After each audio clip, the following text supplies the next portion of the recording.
छत्रपती संभाजीनगरात फसवणुकीचं एक नवं रॅकेट सक्रिय झालं। या रॅकेटचं नाव आहे प्रेग्नन्सी रॅकेट। आई होण्यासाठी मदत करा आणि 25 लाख मिळवा असे भुलवणारे मेसेजेस पाठवून तरुणांना जाळ्यात ओढण्याचा प्रयत्न होतोय।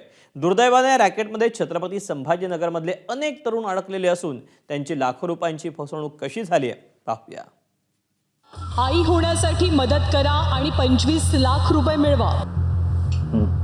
Hello ma'am.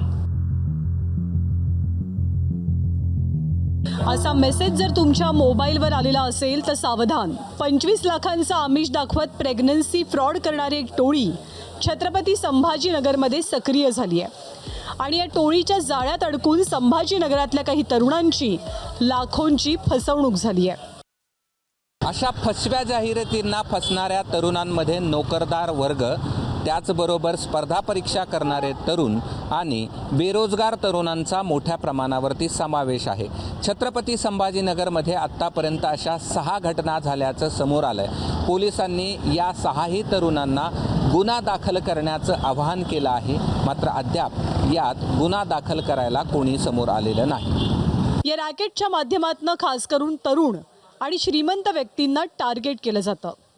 सुंदर महिलांचे फोटो अपलोड करून श्रीमंत महिला असल्याचं भासवत एक फेक प्रोफाईल तयार करण्यात येतं। याच अकाउंटवरनं एक मेसेज पाठवला जातो। अनेक दिवसांपासून गर्भधारणेसाठी प्रयत्न सुरू असल्याचं सांगत या फसवणुकीला सुरुवात होते। आई होण्यासाठी मदत केल्यास 25 लाख रुपये देण्याचं आमिषही दाखवलं जातं। मग निवडीच्या नावाखाली तरुणांना अंगप्रदर्शन करायला लावून त्यांचे फोटो आणि व्हिडिओ शूट केले जातात आणि नंतर याच व्हिडिओच्या माध्यमातून या तरुणांच्या ब्लॅकमेलिंगला सुरुवात होते। असे जर प्रकार होत असतील समाजामध्ये किंवा असे प्रकार जर घडत असतील तर त्याच्यामध्ये आव्हान पोलीस खात्यामार्फत आम्ही एवढं करतो की कोणीही आपल्यासोबत जर असा सायबर फ्रॉड झाला असेल तर आपण निश्चितपणे पोलिसांशी संपर्क करा आणि याच्यामध्ये कायदेशीर कारवाई करण्यात येईल। सायबर ब्रँचला संपर्क करा, 1930 जो नंबर आहे त्याच्यावर संपर्क करा किंवा नजीकच्या पोलीस स्टेशनला जाऊन आपण संपर्क करा। आपण या सायबर गुन्हेगारांच्या भूलथापांना आमिषाला बळी पडू नका। प्रेग्नन्सी रॅकेटच्या माध्यमातून फसवणुकीचं प्रमाण वाढल्यानं पोलिसांनी सुद्धा आता सावधगिरीचा इशारा दिलाय। ही टोळी जाळ्यात अडकलेल्या तरुणांकडनं कशी फसवणूक करते तेही जाणून घेऊया।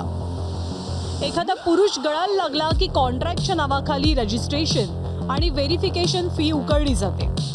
GST आणि प्रोसेसिंग चार्जेसच्या नावाखाली सिक्युरिटी डिपॉझिट घेतलं जातं। कायदेशीर प्रक्रियेसाठी लीगल टीम आणि वकिलांची फी सुद्धा मागितली जाते आणि या सगळ्या लुटालुटीनंतर खरी फसवणूक पुढच्या टप्प्यात सुरू होते। जाळ्यात अडकलेल्या तरुणाच्या सोशल मीडियावरनं त्याच्या जवळच्या व्यक्तींची माहिती शोधण्यात येते। संबंधित तरुणाचं अंगप्रदर्शन करतानाचा व्हिडिओ त्याच्या नातेवाईकांना पाठवण्याची धमकी देण्यात येते। पैसे दिले नाहीत तर संबंधित तरुणाच्या जवळच्या व्यक्तींना हा व्हिडिओ पाठवून तो व्हायरल करण्याची धमकी देण्यात येते। नव्या तंत्रज्ञानासह आणि नव्या आयडियासह फसवणुकीच्या घटनांमध्ये होणारी वाढ निश्चितच चिंताजनक आहे। त्यामुळे ABP माझा सुद्धा आपल्याला आवाहन करतंय की अशा फसव्या जाहिरातींना बळी पडू नका।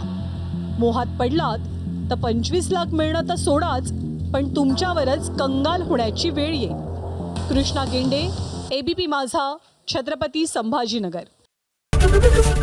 ABP माझा, उघडा डोळे बघा नीट।